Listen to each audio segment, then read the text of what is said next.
hold on. We're gonna do one thing. Oops. We'll get there. 1 second. Sounds good. Well, get started, Mark. We'll need a couple minutes, so. We still need a couple minutes. I'll need to get out of that. Oh, yeah. Okay, so let's go back to here. Click on this.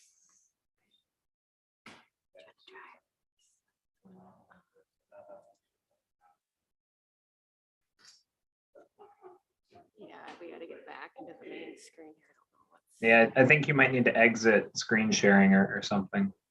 Yeah, Should I yeah, keep well- making it bigger or smaller? Here, I'll let you drive. Stop share. There it is. Yep, I just.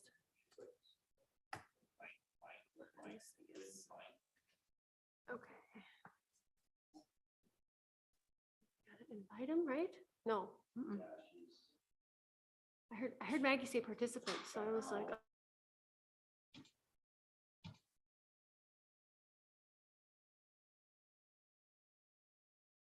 We're gonna get all this live here so we can see. Are you driving yet, Ryan, or no? It still says host disabled participant screen sharing. Okay, hold on.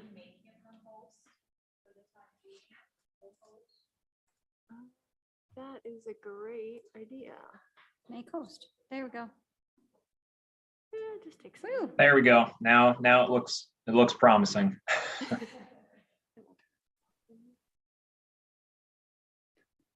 over right to this. How's that look? 1 second, we gotta move you. Everything resizes in the I know it. Okay. All right, we got it. All right, perfect. Good. So we will. Call the meeting You to can order. call the meeting to order. That'd be great. Okay, we'll call special session. Council workshop. Agenda workshop. We'll call our workshop on Tuesday, April 19th to order, 6:30, for a presentation by Ryan Schmidt, CPA Schlenner Wenner. We'll turn it over to Ryan then. Ryan, it's yours. All right, perfect. Thank you. All right. Well, as in the past, I have a PowerPoint presentation here to kind of summarize the high points of the audit report. So we're just going to dive right into that and take a look at the results of the 2021 audit. So moving into the first slide here, as in the past, first, just a quick reminder of kind of what the audit process is and what exactly it is that we do during an audit. An audit essentially consists of us obtaining your financial records and your information from throughout the past year, and then we perform a series of procedures over this information. Various things such as inquiries with people inside and outside of the city, at the state or at the bank or at the county. Various analytics where we develop some sort of expectation for what your revenues and expenses might be for the year, and then we compare that to actual results. And then lots and lots of sampling and detailed testing, confirming balances with the state and the county, the bank, etc., looking at source documents such as invoices, all for the purpose of verifying the information that's in your financials at the end of the year and giving an opinion on that information. So the opinion that we've given you this year is what's called an unmodified opinion. So that's a clean opinion, and that's the same opinion that you've had in the past. So that's what you're looking for. So overall, you got that clean opinion. Next slide here, we have a few other required communications. This is basically just where we would let you know if there were any issues during the audit. As you can see, everything went very smoothly. We have a great working relationship with the team over at the city there. Nothing unusual was noted as far as strange accounting policies or unusual transactions. Everything looked pretty standard from that standpoint. And then we do always point out that there is a significant estimate in the financial statements. In a few areas in the financials, if you were to flip through, you'd see something related to a net pension liability. And that is your proportionate share of the statewide pension plan And it can really skew certain parts of your financials, and that number can jump around quite a bit. So I always just like to point it out. When you see that net pension liability, there's nothing that you can do about that. That's just basically the share of the state's pension deficit that's been allocated to you to put on your financial statements. As part of the audit, we also look at your processes and your procedures that are in place. And then there are some internal control related items here that we always need to communicate to you. And then we also have to review your compliance with Minnesota statutes. So we'll start with the internal control related items here on the left-hand side, the first two. First one here relates to audit adjustments. This is actually a really standard one. You know, as with many cities around your size throughout the year, you keep a lot of your records on the cash basis of accounting, you know, recording cash disbursements, cash receipts, etc.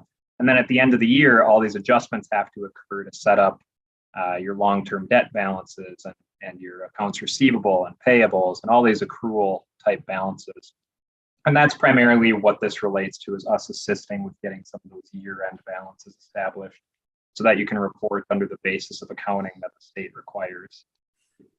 The next couple items here listed under internal controls, these two are very standard. If you've been on the council for a while, you've seen these in the past. The first one relates to a lack of proper segregation of duties. Basically, this is because the number of staff that you have on hand who are involved with the financial accounting or the financials, it's just not quite enough to fully segregate all of the accounting functions to the extent that's considered ideal. So as a result of that, there's always just a little bit of a heightened risk that there's people who have access to your entire accounting system. So we need to let you and the other readers of the financials know that. And then also the bullet point down at the bottom here, we as a third party, we do prepare your financial statements. And that's also always considered to be a slightly heightened risk when you don't have an internal CPA who's, you know, very familiar with the city, obviously, if they were an internal employee. So whenever that's the case, that it's outsourced to a firm like ours, we have to mention that here in the financials. Okay, so that does it from the internal control standpoint.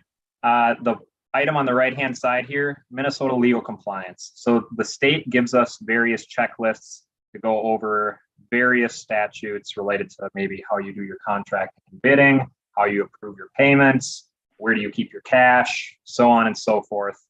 And there was one item in the checklist this year. It's actually an item that there's been a lot more discussion about, and they've been kind of pushing it a little bit more lately. It relates to what kind of costs are being incurred for employee social events or holiday parties or anything along those lines. So the, excuse me, the item that we have listed here relates to some minor costs that were incurred for a holiday party, and I believe there were maybe some small monthly employee events where minor costs are incurred. And basically our recommendation is that to make this acceptable under Minnesota statutes, it needs to be wrapped into some sort of employee recognition plan or policy so that it's been pre-approved and it's something that's just basically part of the compensation package of being an employee of the city of Nisswa, is to have this pre-approved employee recognition plan in place.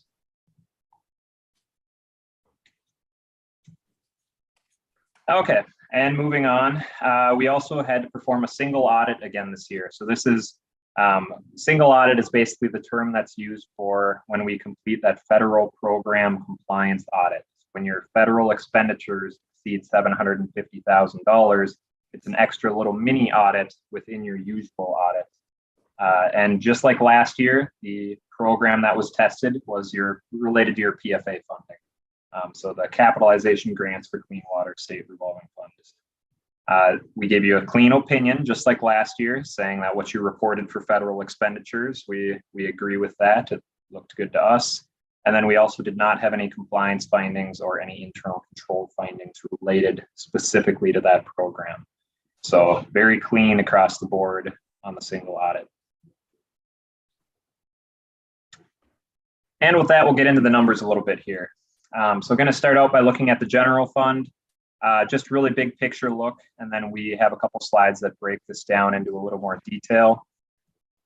Looking at it big picture here, 2017 through 2021, we have a trend analysis, and then we also compare the 2021 budget. Overall revenues were under budget by about $159,000. Expenditures were also under budget, but only by $29,000. So expenditures, you can see, were quite close there. The biggest fluctuation that you can see here is actually in this other sources category, which isn't really even in the graph above here. You had some pretty significant transfers out to some other funds during the year to set up some capital reserves and finance some of the activities in those other funds. And that was the biggest deviation from budget. So overall, you budgeted for an increase in your fund balance of about $575,000, but your actual change in fund balance was an increase of $159,000. So you ended the year at a little over $5 million for your general fund balance. Next page here, looking at the general fund still. This page breaks down those revenues from the previous page into some greater detail into various categories. And then we have the same layout coming up here for expenditures, where we will break that down as well. Just looking at 2020 in the blue, 2021 in the red, and then the 2021 final budget in the green. And really, mostly across the board, you're pretty close on your budget. The biggest item from a revenue standpoint that stood out here is under taxes. And I believe this is just based on the way that you budget for your taxes, and that this budget amount also includes taxes that get reallocated to other funds because they're earmarked for debt service payments. So excluding that, you'd actually be pretty close on your budget with taxes.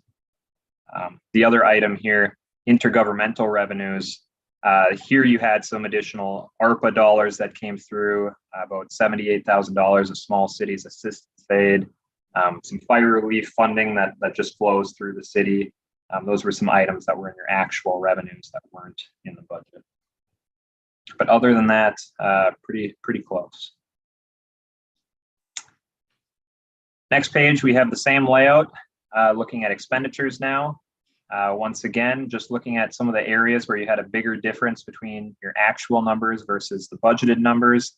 There's two areas that stand out to me. One of those would be your general government expenditures, where you had about $167,000 over budget. And then capital outlay, you had a little over $100,000 under budget. And I think there might be maybe a slight allocation issue at play here as far as what actually got coded as a capital outlay expense versus general government.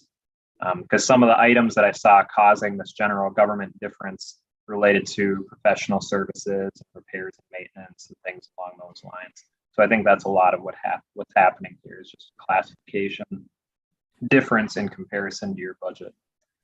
But other than that, all your other areas pretty close to budget. Okay, next page here, still looking at the general fund. Here we take a look at your general fund unassigned fund balance as a percentage of the annual budget. So you actually have a policy in place under which you strive to keep this at least 100% of your annual budgeted expenditures. And you can see at the end of the year, you were at about 204%, actually held really steady, just dipped very slightly in comparison to the prior year. So not much movement in this ratio from last year to this year. And then this is just your cash. If you just want to know what's been happening with the cash balance in your general fund over the past 5 years, this graph is really zoomed in, actually. You can see that the highest it's been over the past 5 years has been about 4.8 million, and the lowest it's been is a little over 4.65. So it really hasn't bounced around all that much. It's held pretty steady over the past 5 years.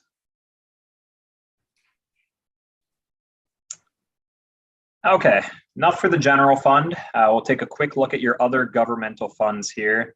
The debt service fund was the only other fund that was considered to be a major fund, just based on the level of activity that ran through it during the year. And then we have all of your non-major funds, which is all of your other governmental funds wrapped together into a single column presentation here. There is a breakout of these in the financial statements where you can look at each individual fund and see what the activity was for the year. But anyway, debt service fund, overall pretty comparable to prior years. Revenues from taxes and assessments coming in there, your debt service expenses going out, slight increase in fund balance for the year of about $32,000, ended the year at $278,000 for a fund balance. Your non-major funds, you know, the vast majority of this activity actually is comprised by the Park and Rec Fund and then the Fire Fund. In total, I think those comprise about $437,000 of the expenditures here. On top of that, you also had these other sources. This is up a bit higher than what we've seen in the past. This is transfers that are coming in mostly from the general fund to set up some capital reserves and set aside some money for future projects. Overall, you did have an increase in these fund balances, largely as a result of those increases, or I'm sorry, as a result of those transfers in, an increase of about $255,000. So you had ended the year with a fund balance there of about $474,000.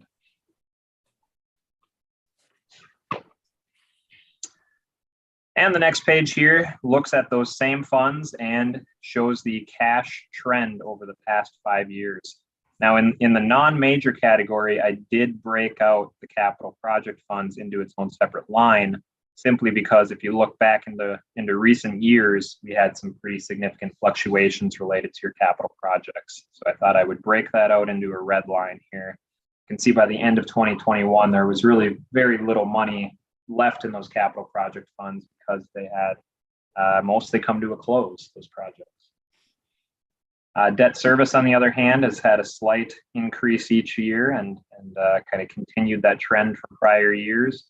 And then with those transfers in from the general fund, you had a spike in some of your other non-major funds here, like Parks and Rec, et cetera. Okay, with that, we'll move on to your 2 remaining enterprise funds. So your liquor fund here, and then the next page will be your sewer fund. These are called enterprise funds because they're proprietary funds, either term, because they're supposed to operate a little bit more independently, kind of like a business would. So first, we're going to focus on the liquor fund here, and we have a trend analysis again, showing revenues, operating revenues versus operating expenses. You can see for the past 5 years, you've had a nice gap here between your operating revenues and expenses. It's actually grown over time, that gap between the two. So this year, 2021 compared to 2020, operating revenues were up about $356,000 versus operating expenses being up about $185,000 in the prior year. So with that, your operating income this year was up to about $622,000. So even after your miscellaneous non-operating items here and your $265,000 transfer out to the general fund, you still had an increase in your net position of about $361,000. Next page, same layout, looking at the sewer enterprise fund. Here we have kind of a similar story. Nice gap between your operating revenues and expenses. Looking at this year compared to the prior year, your operating revenues were up about $52,000 and your operating expenses were up about $87,000. So overall, you had an increase, or you had operating income this year of about $94,000. On top of this, you also had some pretty significant income from non-operating items. This is actually new connections of about $370,000 of revenue there.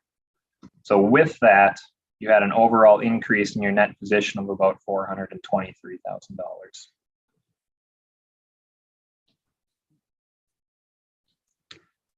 And the next page, just like with the other funds, we just have a quick look at your cash over the past 5 years.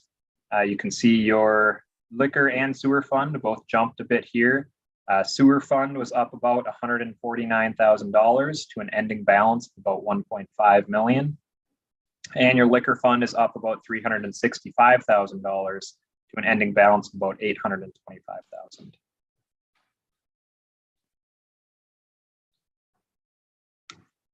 Okay, and one final slide with numbers here. This is just taking a look at your long-term debt that is outstanding at the end of the year, and we have it broken out here between your governmental funds and your business type funds, which is those proprietary funds. So governmental funds being the debt that's being financed by taxes and assessments, and the business type fund debt being financed by basically the sewer fund. So I don't believe your liquor fund has debt. So the increase that you see in business type there, that's the draws on the PFA loan as you've been completing that project. And then under governmental activities, you've just been making your scheduled principal payments. Excuse me. Okay, and one more slide I threw in this year just to kind of give you a heads up about a future accounting standard that's actually coming into effect 2022. So I guess it's actually technically already in effect. This relates to how you account for capital leases versus operating leases. In fact, that terminology is actually going to be going away. Under the old standard, a capital lease would be when you were purchasing something, and then you would actually record the debt and record an asset. And an operating lease would be when you were just renting something. So if you're just renting a building and you don't actually own it, you don't record any debt, and you don't record the building as an asset. Well, under the new method, under this new GASB 87 accounting standard, pretty much every lease is going to be treated like a capital lease. So for example, if you're renting a building for the liquor store, you'll have to take a look at that lease agreement. And even if you're not actually purchasing that liquor store, you're going to have to take a look at the lease and see what your future payments are under that lease agreement. And then recognize on the financial statements the present value of those future payments and record that as long-term debt. Because the idea is that you're obligated and you know, in all reality, you're going to be making those payments. And then you'll record an offsetting right to use asset for the building. So really in total, it doesn't have much of an aggregate impact on the fund, but it is some additional balances to record, some additional calculations, etc. So it'll change the way things look a little bit. So that goes into effect for next year. And it only impacts your proprietary funds because your liquor and sewer fund are the only funds that record things like long-term debt and those long-term balances.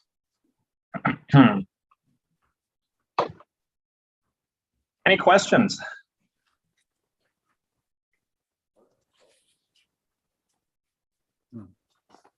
Doesn't look like it. Thank you very much. All right, thank you. No, I just wanted to quickly, if I could, just say thank you to Ryan and his team. They're great to work with, and we really appreciate their assistance in going through the audit. I want to thank Maggie for all her work in putting together all of the paperwork and pulling invoices and all that stuff that's required for the audit and the work papers too. So it was a good year, and hopefully we carry that into this year as well. Sounds good to me. Great. Thanks, Ryan. All right, thanks, Jenny. Thanks, everybody. Isn't anything else, we'll adjourn the workshop. Second. All in favor? Aye. Sure. And our next meeting will start at 7. All right. That's all the 2 right here.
Okay, I'd like to call the Tuesday, April 19th, regular city council meeting for the city of Nisswa to order. If you'll all please join me in the Pledge of Allegiance. I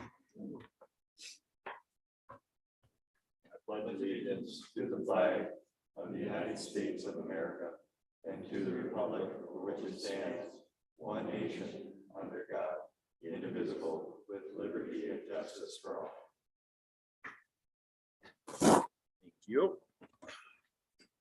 Just a quick note, on the agenda, Council Member Jacobson is actually attending in person. And Council Member Jesse Zahn, was planning on attending remotely from Germany, but is unable to do so. Evidently, there's a connection issue. So just to make that note. First item on the agenda, is to approve the agenda. I recommend. Have a motion? Second. All those in favor? Aye. So moved. Consent calendar. Is there a motion to? Don, you wanted to? I had a question on C12. It appears on top of page 2. Under 3, it says commission membership and terms are as follows. And it lists 5 members, and the insertion in red, it says or business ownership. I think that's not quite right. It should read or local business ownership. If you read it without the local in there, you could own a business any place in the country and still fall underneath it. The idea was to have a local person involved. Local business. So I would insert the word after or local and then continue on. If I could, Mayor Ryan, yes, Councilmember Jacobson, you're correct. The city ordinance would ultimately be the guiding document for those details. This provides guidance as far as the commission and the committees. I can adjust that if the council's okay. I can make sure that the verbiage matches, but ultimately the ordinance is the way that the council had approved it last fall. So this was just to get the policy up to par, but I can make that change if the council approves that. Let's make the change. Yep. Then it's there. Yep. It's a minor. Thank you, Don. Okay, with that change made, do I have a motion to accept the consent calendar? No motion. Second. All those in favor? Aye. Opposed? At this point, the next item is open forum. As usual, if there's an item that anyone wishes to speak or bring before the council that's not on the agenda, now is the time. You'll be given 5 minutes to do so. If you have a comment you wish to make about something that's on the agenda, we'll give you that same time at that time. So we'll open public forum. Seeing none, we'll close public forum. Public Works Annual Presentation, Tom Blommer.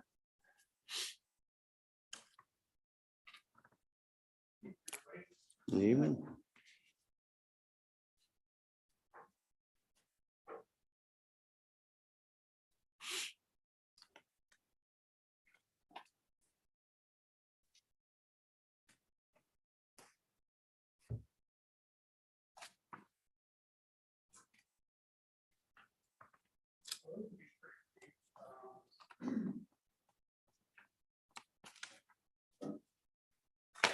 This should be pretty brief. Anyway, bear with me, I haven't used this before. So obviously, Tom Blommer, that's me, Public Works Director for the city of Nisswa. I control or run the departments of the street department, the sewer, and building maintenance. Some topics I would like to cover tonight. I'm gonna introduce you by picture to the rest of my staff. So if you see them on the street, if you call them in for potholes or whatever, you see them on the street, you could stop up and say hi, so you know what they look like. After that, I'm going to go into some of the projects we currently have in process or have completed and some of our upcoming department projects. And lastly, I'm going to go into what I'm focusing on right now. So first up is our Wastewater Department Supervisor, Mike Wagner. He's responsible for if you have a step station, if you get an alarm call out in the middle of the night, this is a lot of times who you're going to see. The other guy is also assist him with that, but he's ultimately the one who's in charge of that. He runs the sewer plant. He deals with the discharge on our spray field of all the wastewater. He does an excellent job. We've been awarded an annual award by MPCA. I think it's like last 6 years in a row. So wonderful job he's doing. My next gentleman is Mike Deck. He's our public works supervisor. So the snow plowing, if you want to know who's in charge of that, or if you have an issue with that, or just want to even thank him for a good job, this is who you'd like to talk to, is Mike Deck. And these two gentlemen assist Mike Deck with the plowing and some of the building maintenance and other things. The one on the left is Corey Larson. We know him as Bub. And our newest employee is Craig O'Reilly on the right. So in the wastewater department, our current projects that we have going are the new sewer system, the new sewer expansion that was recently completed. It hasn't been fully tested out yet. This spring, they will be testing the new irrigation heads, the pumps, valving, that kind of thing. We had hoped to have been doing it in April, but obviously spring hasn't arrived yet. So we'll be doing it in May. One of the next things that Mike is responsible for, Mike Wagner, is the lift stations in town. Most of our large ones, including lift station 9 that I mentioned here, has at least 2 large pumps like this in it. These pumps are about $11,000 a piece. So he'll be replacing one of those in lift station 9 in the upcoming weeks. Another large project Mike's going to be working on this summer is we have some manholes on West Linden that have to be relined. This one was actually shows a replacement for lift station 3 last summer, but these won't be dug up like this. They're going to be relined on the inside. So that'll make them last longer. They're all 30+ years old, so they need to be reconditioned. Another project Mike Wagner will be working on with the cooperation of Minnesota Rural Water Association is we're going to be doing some GIS mapping of all of our different valve systems, manholes, major appliances within the sewer system, so they're easily located. For instance, if you have a curb stop for your sewer system, if there is ever a line break, it'll allow them to more quickly find that so that they can prevent any major spills or damage and more quickly get you back online. Another project we're working on in our sewer department is we're adding what's called Guard Dog cellular alarm system to the Good Old Days Resort lift station. That one has generated quite a bit of call outs for us, and sometimes they're sort of a false alarm. What this allows them to do is see what's going on at the lift station before they get there. Sometimes they can react to it. It also allows us to track performance of it. Sometimes we can predict things like plugged pumps by using this, and we can save energy by taking care of that sooner. Moving over to our maintenance department, those folks generally have more day-to-day work to do. They don't have a lot of huge projects going on right now. But one thing that they are doing is since the completion of the sewer project, most of Mike Wagner's, the sewer department stuff has been moved out of our maintenance garage over to his new building. And so they're reorganizing the shop a little bit, taking advantage of that space that was used for things related to the sewer department. So here we had a bunch of Metal cabinets, there's still 2 there that you see, but the shelving there used to be 2 more there, and it was kind of messy and not very well organized. So they've added some new shelving and reorganized shop chemicals that we use. And then if you've been around Nisswa very long, you know, in the summertime especially, we get a lot of blowdowns of trees and such, and we need to come and grab chainsaws in a quick hurry to come out and clear those, especially in the middle of the night. Where this is sitting, we used to have our pressure washer sitting. So now that's been moved out to the new building. And so now we have a good space to organize those things so they're more easily grabbed in a hurry. One other thing that the maintenance department will be helping me and Amber Peterson, our parks director, with is we're going to be looking at cleaning up the pocket park, doing a little reorganization there and probably in the next couple of years.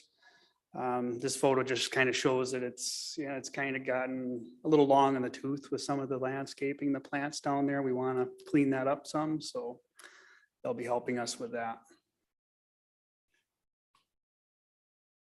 And then moving on to what I'm working on, the council members should be familiar by now, except for maybe Jesse. He's new, hasn't probably seen it. We've been working on a vehicle matrix for the last couple of years, and it's really starting to work well for us. It's getting to where it's accurate. So what we've done with it is we've taken what were variable expenses, depending on what piece of equipment we were replacing, and we've used that as an annual amount. You know, what is the annual amount that piece of equipment costs us each year? And so by doing that, we're able to have a more of a steady amount that goes up slightly for inflation each year, rather than 1 year would say if we were purchasing a major plow truck, which would be $250,000, we might have to come up with $250,000, and then the next year we might be only replacing lawnmowers, spending $30,000. Well, this now we're just one flat amount of about, apologize, I can't read that from here, but I believe it's about $25,000 a year. So it's more steady amount, more predictable. It allows the budget to be not have a lot of swings in it each year. So building on that, we're trying to put together a matrix for the buildings themselves. This is just an excerpt of a spreadsheet that we have distributed to all the department heads with the city, and they're taking a look at all their building systems that they're familiar with, the ones that they're responsible for, trying to predict what major expenses they might have. And you see I break it out by heating systems, plumbing systems, millwork, is things like windows, doors. You know, where are the major expenses going to be coming from in each of our buildings? And so the same thing, you know, for instance, if I move ahead a little bit, this is a sample from one I also have another spreadsheet I've developed from that one that I just showed you. This one has more detail in it. And so I've been working with Terry Wally to actually fill in some of the details. That's what do we have coming up? And so you'll see that there's some major expenses on there, such as, you know, we may have to replace the cooler sometime. That's a $70,000 expense. Well, we need to be able to predict when that kind of thing is happening. Another one, I have a similar worksheet like this completed for the fire hall. Needs a new roof. Well, that's an $84,000 expense. Well, right now, we're not predicting that. We don't, you know, it's just, okay, the roof started to leak, need $84,000. When we get this complete, we'll be able to see that expenses are coming up and try to predict it a little bit more. We'll have some of this money set aside waiting for these things to happen when they do. The other thing it'll do is, you know, in the years where we have a light expense, where we have we still have a steady amount going in to an expense account for that. So it'll even out the levy. We won't have a huge hit to our budget in any 1 year. So, so these annual assessment worksheets, I'm working with them with all the individual departments myself this year. I think after this year, they'll be able to look at this themselves probably and fill it in.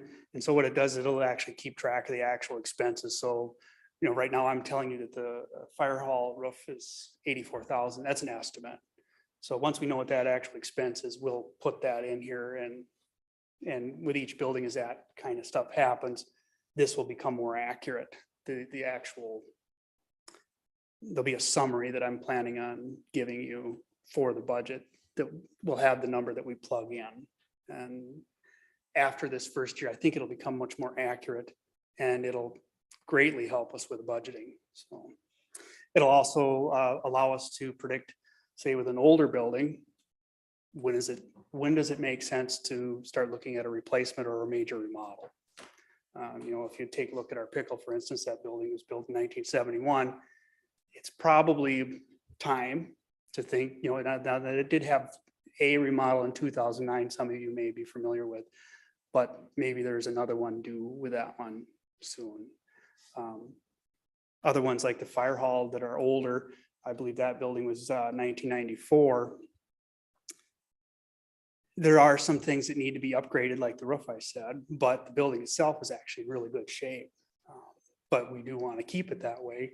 It's also our emergency operations center for the city in the event of a natural disaster or man-made disaster. So it's important that we keep that building in good condition. So as I kind of alluded to a little bit ago, the next steps with the building matrix, I'm going to complete those 2 worksheets that I just showed you.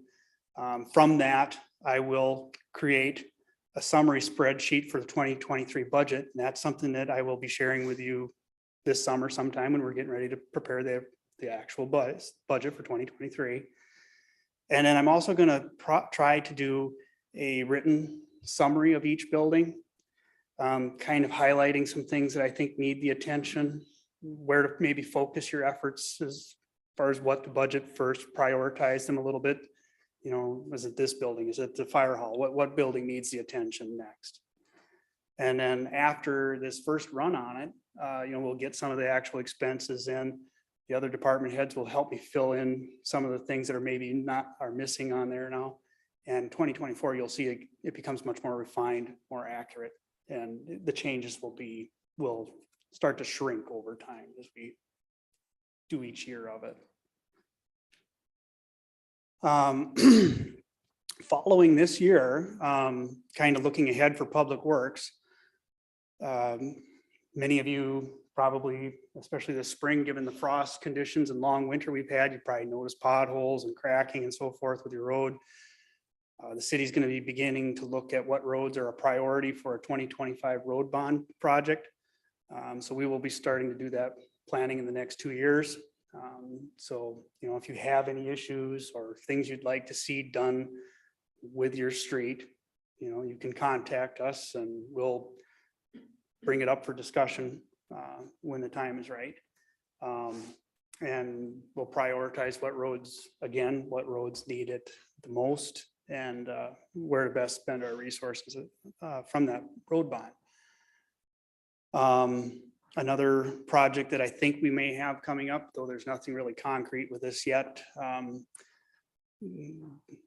there would be probably a need to look at a collection system planning for the area between County 77, where Wendy's is, over towards Lower Roy Lake Road. The business districts in there will have a need for city sewer, I would believe. And so we need to see what is that going to cost? When does it make sense to construct that? You know, what are the options for that? So those are 2 projects that we'll be working on in the next 2 to 3 years coming up. And with that, I guess I would ask if anybody has any questions or comments. No, actually, I just have a comment. I mean, having the vehicle matrix that you've made before really works well, you know, helps us to plan well. I'm really glad to see that you're doing the building matrix too. And that's going to really help. And in the future too, what I'm hoping is that we could also look at land matrices too, you know, for future projects, but as much detail as we can get. That's and like you said in the beginning, it's a lot of work. It is a lot of work. Yeah. It doesn't look like it. It's 2 sheets on the Oh, board, it's- what you see I now, but there's a know. lot that goes into it. It's a lot of work, but it will, and it is not as accurate the first time. No. But as you go along, like you said, it'll get more and more accurate. Yeah. Excellent. Thank you. You bet. I just want to echo that. It's a lot of work and I appreciate you putting the time in. It's nice. And your presentation explains it to me anyway, very well. Thank you. If any of you would like to see more of the details, especially give me a couple months to get some of the other buildings done, I'll be glad to show them to you. This is probably a little too long-winded for this meeting, so. With all the information you're collecting, it's going to be easier for us to say no because we'll have the facts. I like to think of it as it'd be easier to say yes. Thank you. Thank you, Tom. Okay, next item on the agenda, city administrator report. Thank you, Mayor Ryan. Good evening again, members of the council. I have a written report in your packet, something I'm working on adjusting and will continue to provide updates that way for the council, for the public as well. Certainly, if there's questions, feel free to let me know. I did want to highlight at the end of the second page of my report, I thought it was an interesting couple of pieces of information regarding our YouTube activity. As of April 13th, we have 255 subscribers to our city's YouTube channel. Over the course of 2021 for the year, we had 4,766 views. And that equated to just over 900 hours of watch time. So we're definitely getting activity and interest from our community. And I think it's a great way to continue to have that outreach and being available for people to watch our city meetings on the channel. So I thought that was really neat. Any questions on my report or anything in general?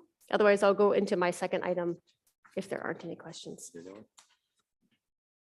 No, go ahead. Okay, and the second item I have is just for your information tonight as well. But just wanted to speak to the city and the chamber are partnering to host a Nisswa Town Hall. It will be on Tuesday, May 10th from 5 to 7 p.m. Primarily, the focus is for our businesses throughout the city, but anyone's welcome to come and learn more about what each of our entities does. We want to share a little bit about the specifics on the chamber things, the city side of things. We'll have some of our council, some of the chamber board there as well. So it should be a great evening to just hear some ideas, thoughts, questions, comments, all of the above. And Pam and Callie and I will all have a little presentation as well to start things off. And it will be at the Nisswa Community Center. So I just wanted to share that as well. Thank you. Yes. Anyone? Okay. Next item is city attorney. Nothing from here tonight, Mayor. Okay. City engineer. Okay, then we will get to new business. Sean Weldon, the first item was a request of a sidewalk. I apologize, I have a cold. Sidewalk along Nisswa Avenue. Sean's here? Okay. Yeah, you wanna have to turn it on. There you go. Push, there we go. So we purchased and remodeled the building, the old Remodeled Chiropractic Building, 5314 Nisswa Avenue.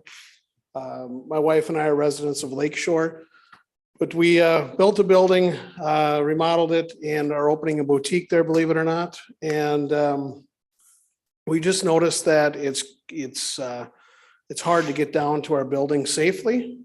That road seems to, when people especially come off of that road, I think they're going for the Nisswa quarter mile between there and Main Street. So we just wanted to try to figure out a way that maybe we could get a sidewalk put in or something done. I know at one point we've talked to Main Street as well. When people park along there, especially on busy summers, there's nothing to do but walk along the road, which again, you've got people coming out, kids running between cars. So we're trying to figure out a way on either side of the road that would help Main Street, would help us for people to get from downtown to our building, obviously for selfish reasons. Along with just the safety aspect of that road being so busy and there's no sidewalks, there's no way to get to anywhere without walking on the street. So I guess if there's a request, it would be that we look at or start some kind of conversation on whether or not a sidewalk would be something that the city of Nisswa would entertain. That's it. Okay, thank you. I think the next step on that would be to get with Tom or get with the Public Works Right. and look at, what's available for distance, because that's our street, right, Tom? Yeah. So if it's 66 feet, where does that end? There's the park. And, if the fence is right on the line, then I don't know how, there's really not, with the parking and then something, I don't know. So I would think that we should get some, have the Public Works look at it. I don't know what you. Yeah, that would be my recommendation, to see if it's needed at all. And if it is, give us a cost estimate and take a look at the right of way if we need to condemn or buy additional right of way for a project like this. That's got to be figured into the cost too. Right. Or is it possible that maybe the park, the facility there wants to do something for their benefit too, if they want a different type of access? All the more reason to send it to Public Works. Tom, you had it? All I wanted to say is a quick comment about that whole intersection. So in order to place a sidewalk there, we probably have to figure out what's going to happen with that intersection. And we've had some issues with that. So there's a larger issue that has to be figured out there. So if it was as simple as placing the sidewalk there, I would say, yeah, let's bring this up to the Public Works immediately and see what we got to do with it. I think we probably can still say what it would cost, but I think it's going to bring into some larger conversations of what to do with the intersection and the alignment of City Hall Street and Nisswa Avenue when we do. I believe you and I had a conversation not long ago about even stormwater removal, which nothing's simple. No. So it's a bigger overall conversation, but one we can certainly have. Yes. Yep. Um, Yeah, you be can a always good topic attend for the- our next Mhm. Public Works meeting. Yeah. And, or request to be on the one in May. The agenda is, If you could be That'd at that probably be the Public best. Works meeting, the city engineer will be there and everything. Usually, I believe you're at the meetings, aren't you? Yep, he's already got it on his computer. Okay. Johnny on the spot. Good, all right. So the council will defer that to Public Works Committee? Correct. Okay, perfect. Thank you. Nisswa Chamber request downtown sound system. Pam.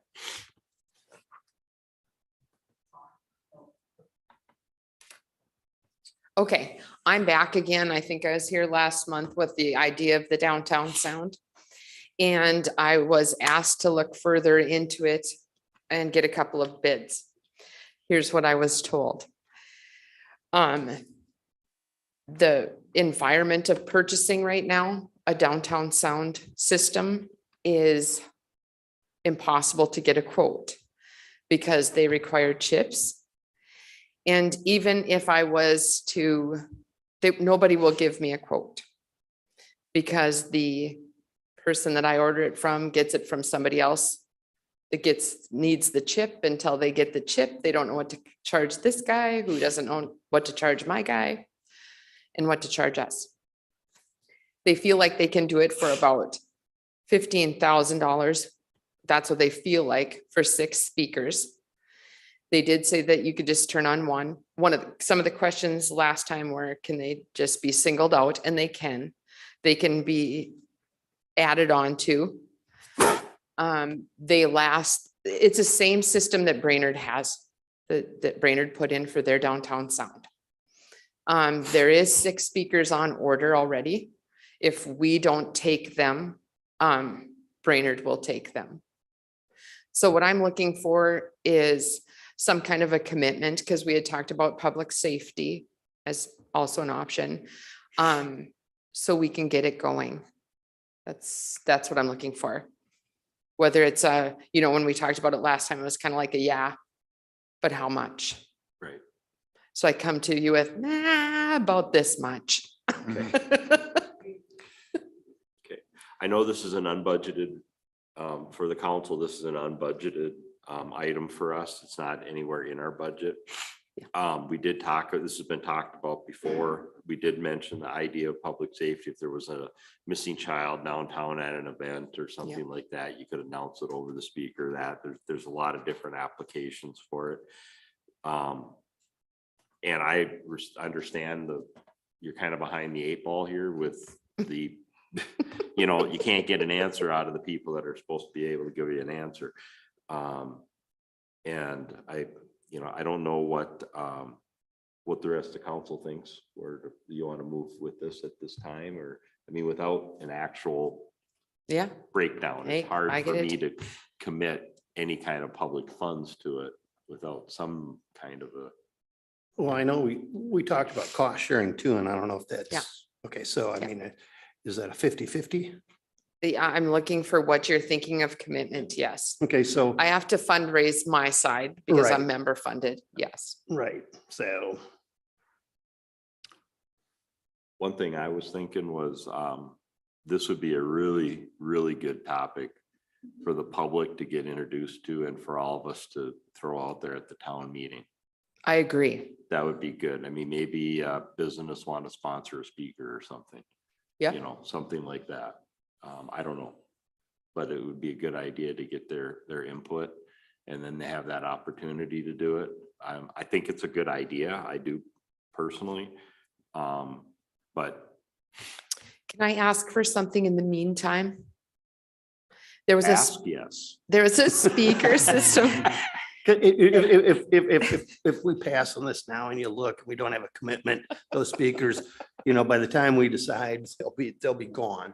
So I understand Pam's side of it. She just like a commitment, if the city comes down with the 100% or the 15,000, I'm just throwing that out there. And then we know that the chamber will reimburse us to a 50% of that. Because I know that takes a while for you guys to fundraise. Right. That's what I'm suggesting. You wanted Well- to ask something? So we don't know how long it'll be till these speakers get here. We would love to have them by July 3rd. Yeah. I don't know if we will, but that's like the first big event that this is really needed. There is a past speaker system out there that works okay, but it isn't hooked up everywhere. Is there a chance that the guys could take a look at it, see if they could hook it up and we could get that to limp us through? The guys. Like Mike Deck, your public works guys, maintenance guys. That would be something I'd have you run past Tom. Okay, Is that electrical? Is that okay. Yeah. Meaning, I don't know if that's something that we don't deal with, or we do because there's regulations there. We don't typically.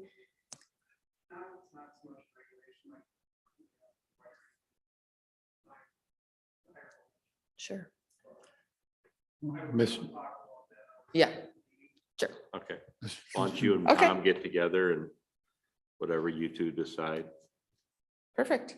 Oh, So Mr. then- Mayor, it's been years when we haven't had a sound system that was really a workable one. And I think that I'm a little nervous on saying go ahead and order part of a system. Once you have part of a system, they've got to unhook for the rest of the system. And that's, the rest of the system is much more expensive than 6 speakers. I would prefer to say this is a nice thing to have, but it's not something that we'll die for and spend a lot of money that we maybe can use someplace else. I would suggest that we say that we're not opposed to the idea yet, Yep. but leave it as an open question Because right now, it sounds like there's only one firm that will even consider doing it. And when you have a sole source on something like this, it usually goes up in price once you get it. And I hate to be pinned down like that. I just let her keep on looking and come back in a couple of months as soon as you find something out. So we have something solid to look at. Well, and if the council wants to give permission, I'd be happy to work with Pam on it. I mean, Well, just, anybody can work on it, but you know, she's I just asking for don't- So- I some can't speak for the city, commitment but from the speakers and equipment. Here's what I know. 6 speakers will cover Main Street. The additional that I'm talking about is if we decided to put 2 over by the pickle or 1 facing the baseball park and the Nisswa Square and all the way down to Triangle, or, you know, say something happens to the little property that we just acquired there next to 371, if that, we want to put a speaker over there, it's expandable. But all of the needs would be met at 6 speakers. And the chamber is a buy local. So Dan is local from Music General. And I'm sure we could fly somebody in from California to do our speaker system, but it's just not how we work. well, I know there was 2 groups you looked at. Yeah, but the other one didn't do downtown sound. They did your stuff in here, but they don't do Right. that. Outdoor, yeah. Yeah, So, I checked. It's a niche. so we've tried to find multiple Yeah. vendors. Yes. But we've owned local vendors. You know Because what- it is low voltage, I believe. Well, it's actually Wi-Fi, isn't it? Wi-Fi, Yeah. yeah. And with the background in that, with sound systems, it is a niche for the outdoor and city systems. It's very sporadic. It is hard to find companies that will actually do it. And I commit worked to with it. them on our turtle sound for the turtle track, and they bent over backwards to make sure that everything worked perfect for us. So I have developed a trust. I do agree with Councilman Jacobson, though. I mean, I think we'd like to have it, but we Okay. need more exact numbers. Okay, So we're gonna need to do that. Jenny, you want? If the council is okay with it, between myself and Tom Blommer and Pam, we can look at the interim solution with our existing system and see what that entails. We'll, I don't think anyone would have a problem with that. No, that's a good idea, but one thing I was just thinking as an option too is I realize that you're doing you'll have to do some fundraisings and, you know, to try to get the money as well. But if that's the case, I would say that we could also just say, this is how much we're going to supply. yeah, You know, like 7,500 or something. Yeah. And that, because I know how frustrating it can be to try to get quotes and try to get people on board and all this. But if we have a set amount that we would commit to, Yeah. then you go from there and do the rest. Because I agree with this, it's nice to have that safety as well. yes, And to be able to have it so it covers the whole town. yep, So and that that's might all be I'm an option as asking. well. That's Yeah. the way I feel. Yep, and then then it doesn't end up, I would feel comfortable with that. Okay. Thanks. Thank you, Pam. Next item is recess factory request to conduct Nisswa firecracker run and a temporary beer license agreement for Sunday, July 3rd. this item is same as previous years with the event over the 4th of July weekend. Yep. Is the police department okay with this?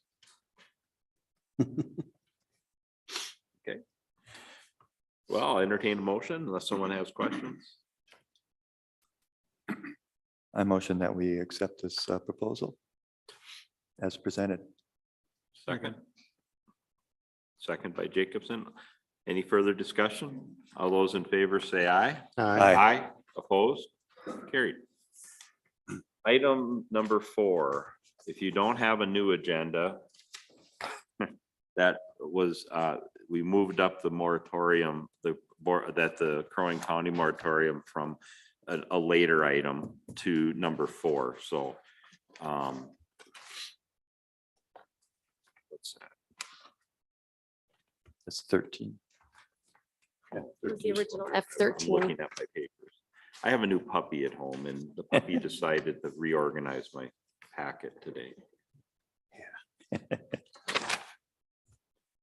Okay, Would you like me to yes, introduce please. this topic?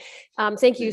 So originally, the intent from my perspective was I wanted to provide the council with the information about the moratorium, just to make sure that you're aware of it, and just to have an initial conversation if there were any questions, or if there was council direction that you would like staff to look into from any perspective. We wanted to have that opportunity for you to see that.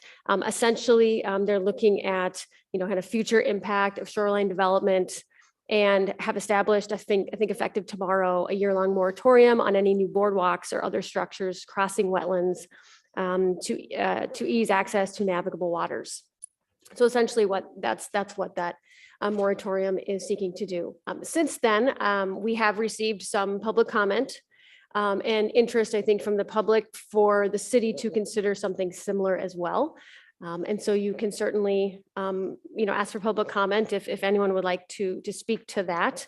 But I did want to just give you the information. The addition we provided was the actual signed moratorium resolution from the county. So you have that as well.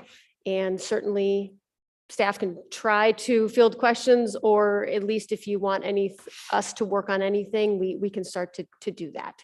So that's essentially just an intro for what this was for. I have a question. Do you want, okay. go Just ahead. a question for the city attorney. I've got a copy of the Crowick moratorium thing. And in here, one line that I think you need to look at, it talks about they're not going to have further processing and or approval of any pending or new application. We used to call that grandfathering in if you were in before they changed the law. And it doesn't sound like they're going to do that. And I just want to bring that to your attention and see if that's legal to do that, or what the situation would be. If, Don, if the question is, can you? Tom, can you do legally- your microphone? Thanks. Sorry, That's okay. if the question is, can you legally impose a moratorium on an application that's pending? Yeah. The answer is yes. It's pending, but if it's in process. Well, Yeah, that's the reason I asked you to look at yeah, I that. think the same word. And so that wording by Crow Wing County, I'm guessing is purposeful because it's saying, and or ones that are not quite applied for yet. So the answer is, what they did is yes, legal. Okay.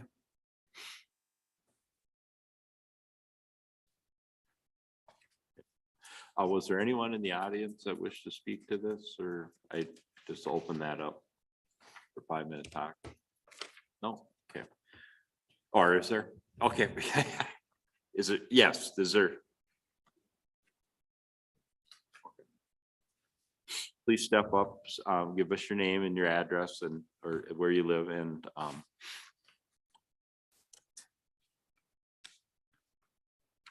yeah, it's a little green light on. It is now. There it is.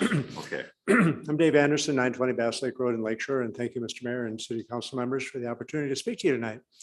I didn't expect to be first, but anyway, I just want to talk a little bit about what Crow Wing County did, and I'm really proud of them in taking a step to try and take care of our environment and our lakes, because there's a lot at risk here. So I want to say that I'm strongly in support of the bold decision made by the Crow Wing County Commission to stop the questionable shoreline developments that for an entire year to study what's the right thing to do to protect our lakes. I'm not against developments. We've seen a lot of developments on Bass Lake Road. We've been there 35 years. A lot of them have happened and it's been fine. And we found we have a lot of neighbors who take good care of the shoreline. They don't mow down to the lake, and some still do. We're working on those. But the point is that most of the people around here are not anti-development, and I'm certainly not. We understand that's something cities need to do and need to look at. So, but our lakes are what feed the economic development of this area, and protecting them should always be one of your top priorities. And one of the things I wanted to point out was one of the Crow Wing County commissioners said that, quote, "the economy in our area is predicated on tourism," end quote. Boy, that is really true. What it's like here in the summertime when the streets are packed and the cities are all people are getting the shops in town, and it's all wonderful. But there's a price for that, and that's what we're going to look at. And what they were looking at is to say, what else is happening? Why are we developing areas that maybe shouldn't be developed? So we're seeing some things happen on Gull Lake already. And we've got a zero mussel infestation, which we kind of come to terms with, but it's still creating a problem because zero mussels eat the zooplankton, and that's less fish for the food for the fish and so forth. And we're seeing an ever increasing number of algae blooms on the lakes area. That could be partly from lake warming, which we know is happening. Not today, that's for sure. But so the other thing we're seeing is more nutrients getting into the lake from runoff off of properties, and also wakeboard boats. I don't know where you stand on wakeboard boats, but they are doing some stirring up of the sediment where nutrients have settled and been sequestered for years, and now they're getting spun up into the water table and getting onto the shorelines and getting these algae blooms, which have been a real problem this last couple of years. So, and there's 3 major lake associations that have all gone on record that they're supportive of the moratorium and opposed to developing questionable lands. And that's 3,000 plus people that are lakeshore property owners and lakeshore association members. That's the Gull Chain Lakes Association, the Whitefish Area Property Owners Association, as well as the Pelican Lakes Association. And the leaders of all those have gone on record to say that they're in favor of this moratorium. So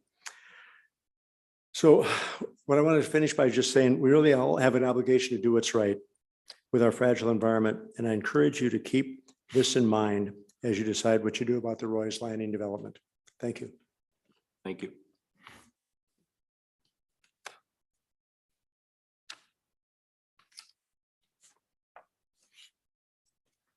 Brad Birkland, 924 Bass Lake Road. My opinion on this is they're going to be, Crow Wing County, they're going to be doing this study.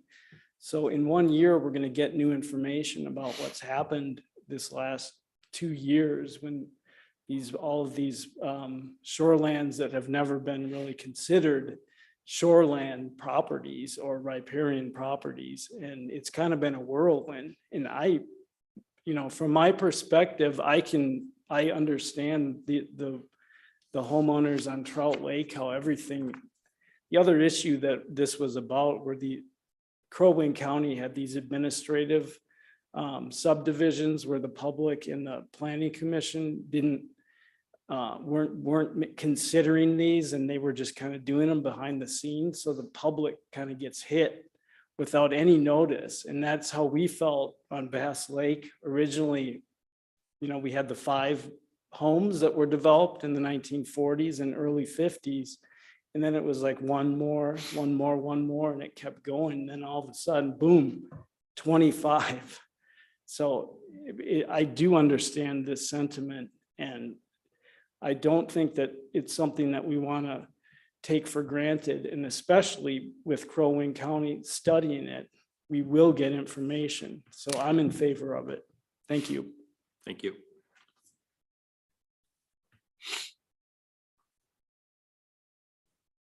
Hi, I'm Trish Van Pilsum, 25221. Thanks for taking a look at this tonight. I will be very brief. You all in the last several months have talked about the importance of planning, looking ahead. And I think that's what this moratorium would be about, is to look ahead to the long-term consequences rather than focusing immediately on what we can gain with a few more developments. I think we will be looking at development proposals like this a lot because so much of the immediate shoreline has been developed and there are a lot of wetlands that people will want to try to get through. So I think it's worth considering. It's not putting a halt at all to development.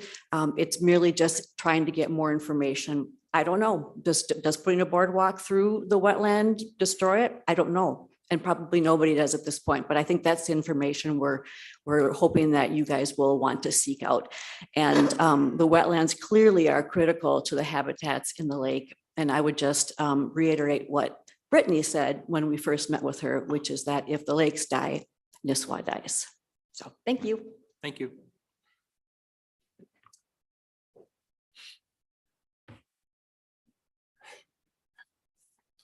Kevin McCormick, Land Design Solution, 11821 Lake Trail, Cross Lake.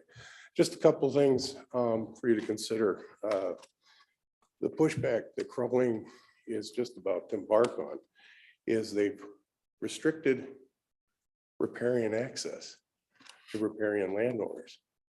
People can no longer get to the lake when they have this problem. The second thing to consider, I think, is WACA, Bowser, Army Corps of Engineer. Boardwalking wetland is their preferred method to cross the wetlands. Zero impacts. That's why they allow it. It doesn't hurt the wetland.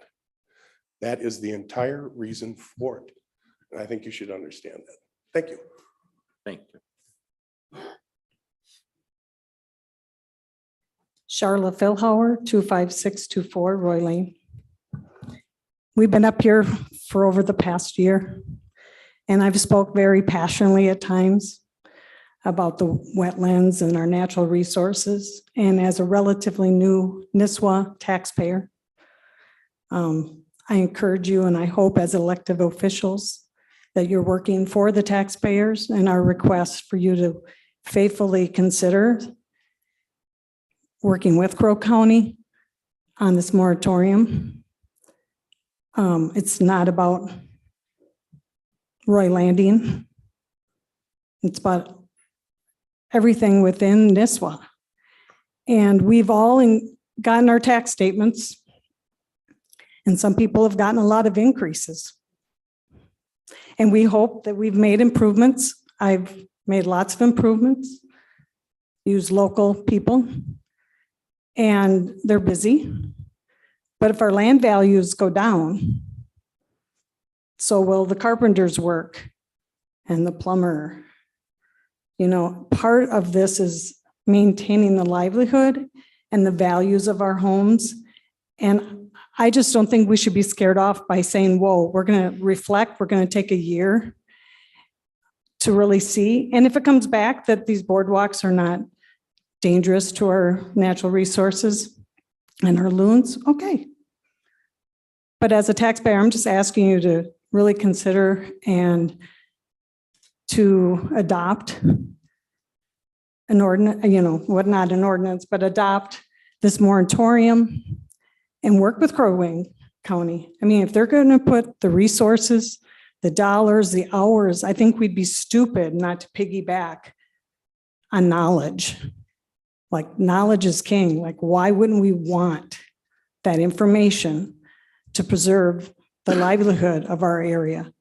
So again, I encourage you to consider that for everyone, and not just the people that are here. I mean, there's a lot of people within Nisswa that I guarantee have no idea what's going on.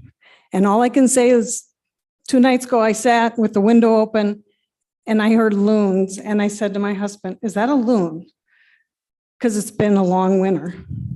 And I would hate to think if that loon sound goes away because we overpopulate. Thank you. Thank you. Okay.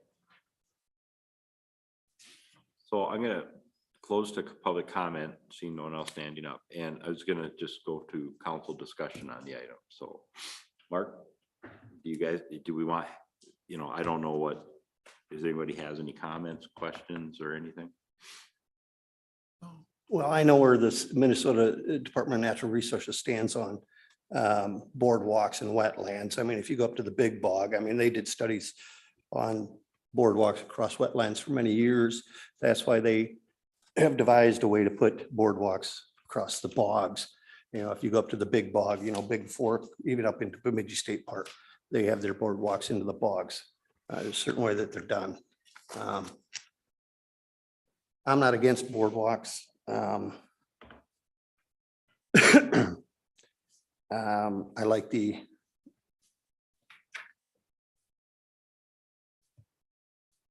I'm not against boardwalks. I'll just put it that way. And for me, I guess I'm not the expert on this either. So for me, I think we do need to study this further. I think we should be looking into this moratorium. I don't know, say like if we don't put in boardwalks, are they going to try to dredge it all up to get out to the deep water? wetlands. Is that possible? I don't know. And I think we need to look at that because it just seems to me that you'd be destroying a lot of wetland if you did something like that. If you had a boardwalk, yes. Would you have something on that? No, I was, Oh. do you know the answer on that, Bethany? I don't want to put you on the spot. If somebody were to dredge that up, that would be a violation of the Wetland Conservation Act. Crow Wing County does administer the Wetland Conservation Act on behalf of the city of Nisswa. So that would be a violation that they would have to then enforce. Okay. Start an enforcement on them. Okay. That could be an unintended consequence of denying somebody a boardwalk. I mean, but we don't want to do anything that would encourage people to fill wetlands. Well, I have a trust that they have really studied this as far as they have to make that moratorium. So I need to know a little bit more. I think it's very useful to have the discussion. So I believe we should do this. Well, I have two questions. And first of all, I didn't see any place in there where, what are we being asked to do? Concur with them or what? Is there a motion or anything that we're supposed to act on? They're asking for, Comments? this is council information at this time. Jenny, do you want to explain? It was originally included as council information. That is certainly though under your purview to take any action to advise the staff to do something, not do something. That's up to the council. This has evolved a bit since we received public comment.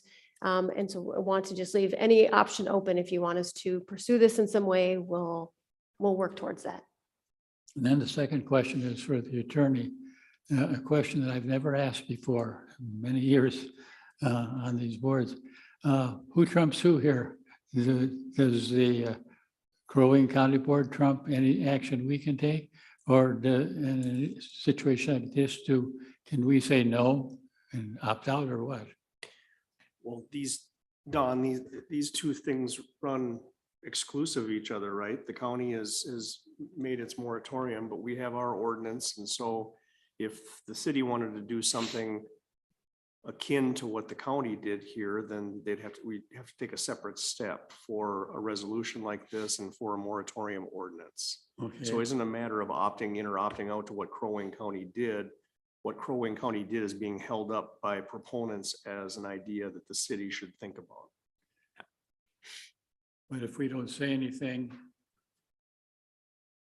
If nobody advances the proposition by way of telling staff to put together a proposed moratorium ordinance and a resolution for the council to consider, then it goes no further. it stays with Crow Wing County then. Well, Crow Wing County again has their rules and regulations for their jurisdiction, but we move forward. But not with our jurisdiction, right? Okay.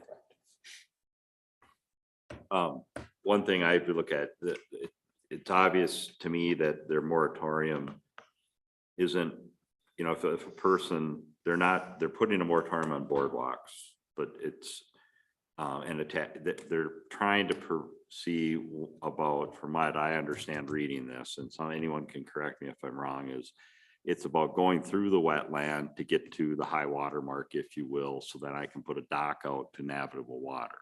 So I can, because I have riparian rights. A boardwalk, for example, if the Veterans Boardwalk up in Pequot needed to be fixed or something like that, or they wanted to put a boardwalk out so that people could observe the wetlands, that would probably fall under this for now, but that doesn't sound like what Crow Wing County is going after, because the DNR and this has done a lot of boardwalks in places for people to observe the wetlands for that reason. And I did speak to a long-term, now retired DNR employee who worked in forestry and the environmental end of things for the DNR for over 30 years. And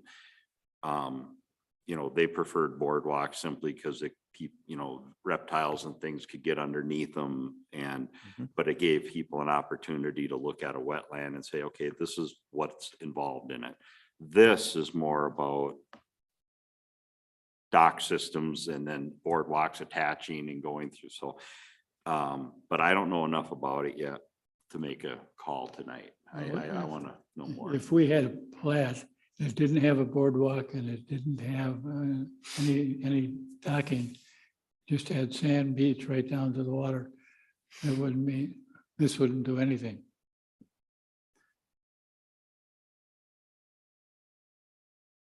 I don't understand that, Don. The moratorium that Crow Wing County passed doesn't, Right, if I had a lake lot and I had sand beach right down to the water and I didn't put in a dock and I didn't put in a boardwalk, this moratorium doesn't mean anything to me. Right. yes. I think what they're getting at is, put it bluntly, is most of the easy accessible lands on lakes around the county have been developed. And now they're looking at, I have riparian rights, yes, but I have to get through 200 feet of wetland to get to my riparian rights, which is something that has happened on one lake I'm aware of. Should we do that? And that's kind of what Crow Wing County is looking at. Am I right on that, Bethany? That's my understanding, yes. Okay. And I can see a boardwalk going into like a park or something to be able to observe and to see something like that. But when we're talking about the best sites that have not been taken, and now we're looking at a lot of little boardwalks going out to try to get to deep water. That's my concern. I just don't see that as good. So this is as council information right now. What do we want to do? Do we want to come back next month and have a chance to, what, Jenny, ideas?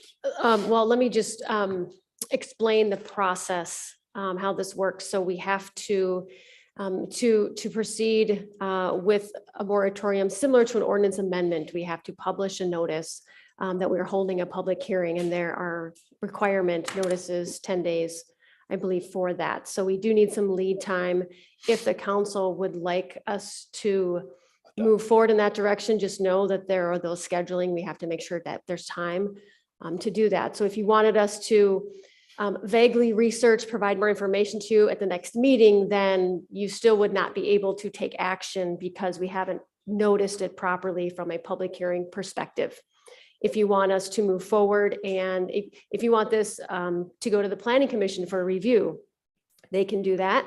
However, timelines may dictate whether or not we can get this as a public hearing for City Council, should it continue that way.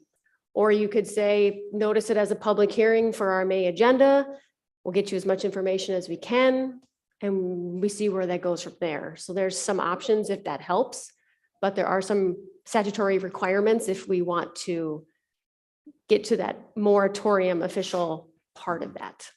If we were to ask staff to look into this, et cetera, like you just laid out, how much, I mean, do they feel comfortable doing that right now, or do they want more time to get with the county?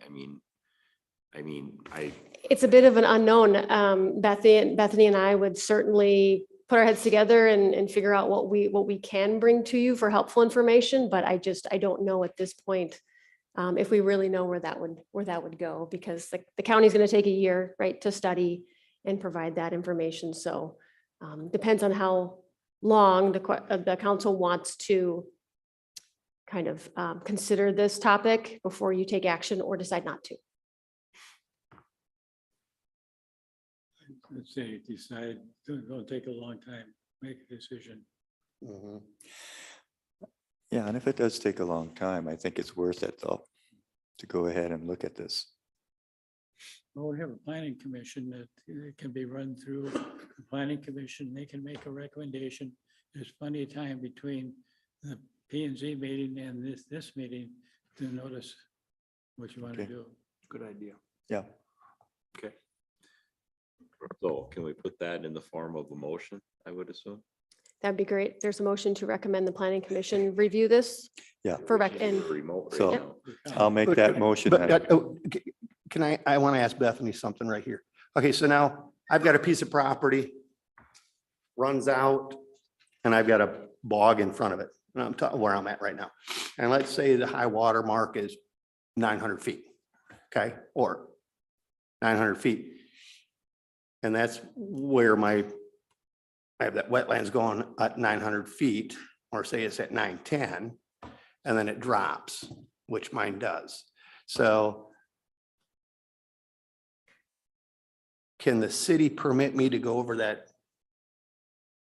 that wetlands until it drops below the high water mark, or is there a line as to where it's out of the city's control and it's straight Yeah, under if I'm town? following you correctly, the only thing that we have the ability to issue a permit for would be for a boardwalk above the OHW. Okay, Past the OHW, that suddenly becomes a dock, and as long as they meet DNR requirements, that has no bearing as far Okay. as what we're able to do, or what this moratorium for Crow Wing County is doing.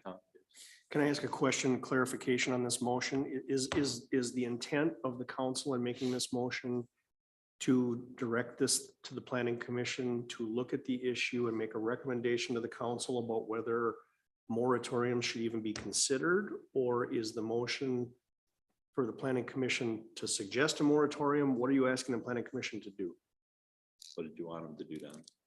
My thinking was to look at the Crow Wing County ordinance and the moratorium and ask them whether they concurred with it or objected to it, and give us their reasons so we can make a decision. And then maybe to add to that, Don, maybe for the planning commission to do the studying on this and make a recommendation to the council about Yeah. whether or not to enact something? A recommendation only, yep. Okay. Do we have that in a motion form yet? Okay, I'd like to make that motion then or maybe Don, why don't you go ahead? Don's motion. Yeah. Well, we send the issue to the Planning and Zoning Commission and at their next meeting to consider the Crow Wing County moratorium ordinance and to study the issue and make a recommendation to the council as if anything we should do. I'll second that. Any further discussion? All those in favor, say aye. Aye. Opposed? Carries. Okay. Bethany had nothing else to do. Thank you, But this'll Bethany. be good. This will be good. Okay.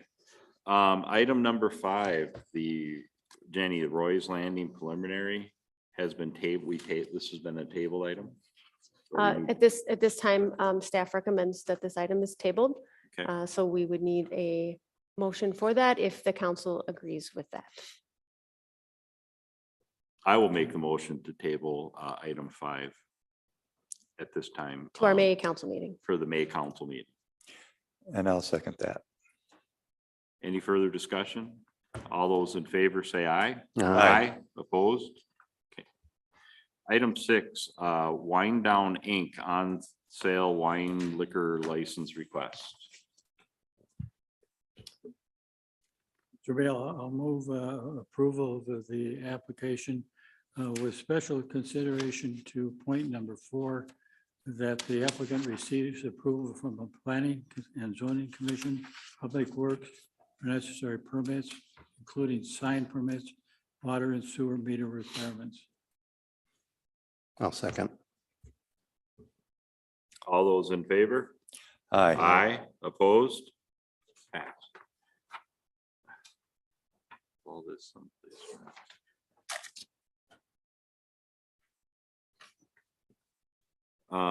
Next item on the agenda is Woodset City Hall facility presentation. Huh? No. Do you want us to table it? We'll get the presentation queued up here. For Mike, welcome. Thank you. Good evening, everyone. My name is Mike Anglin, and I'm an architect at Woodseth, and I'm here tonight to present the City Hall facility study. And so there is a presentation with this, and so I'll just wait until that's ready to go.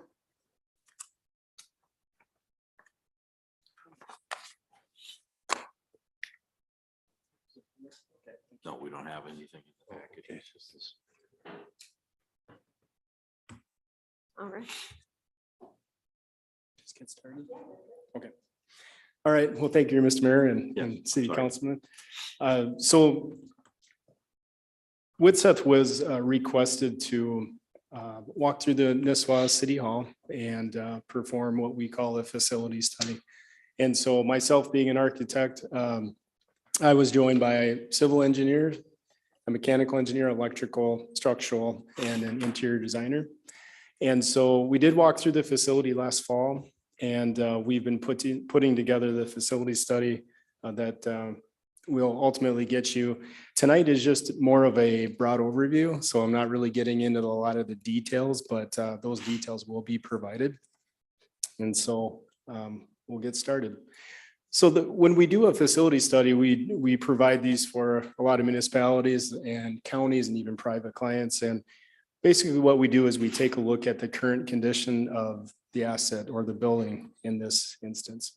And so what we'll do is our process is we initially go through and do a site and building walkthrough. So all of us will walk through together. And in order for these to be successful, we request that city staff can join us and answer any kind of questions, provide some insight that they may have. And so we were fortunate to work with Public Works Director, City Administrator, and the Chief of Police. And so that really worked out very well that they were able to be there for that. What we do when we walk through is we take photos and we'll document, we'll identify the facility deficiencies.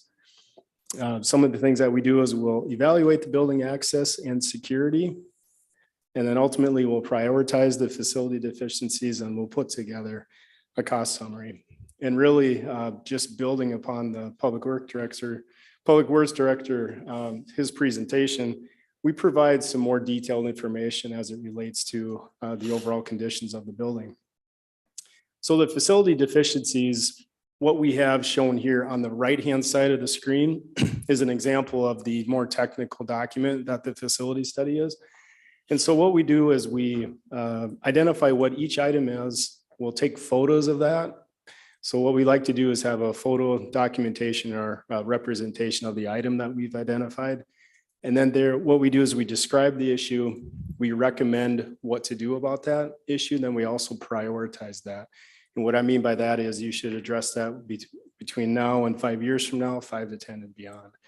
And so that is something that not only helps prioritize when that should be done, but it also from a CIP standpoint, when you're looking at updating these items, how that can be done. So when we go on site, we'll take a look at the exterior envelope, look at roofing, we'll look at windows, we'll look at the interior conditions that could be interior finishes. We'll look at things like building code and accessibility. That and oftentimes is a big issue with aging facilities. We'll take a look at the site, mechanical and electrical systems, and access control. So with the facility study, the site deficiencies, we take a look at the parking, the quantity of stalls, but then also the condition of the parking. And so in this instance, you see the overhead aerial view, and then we have some specific images. Our civil engineer did note that it is in good condition. However, there are some mill and overlay projects that are up and coming for your parking area, but then also like the parking along City Hall Street. In our facility study, we do try to identify that based on when that needs to be replaced, it could be in combination with actually that redoing the City Hall Street project.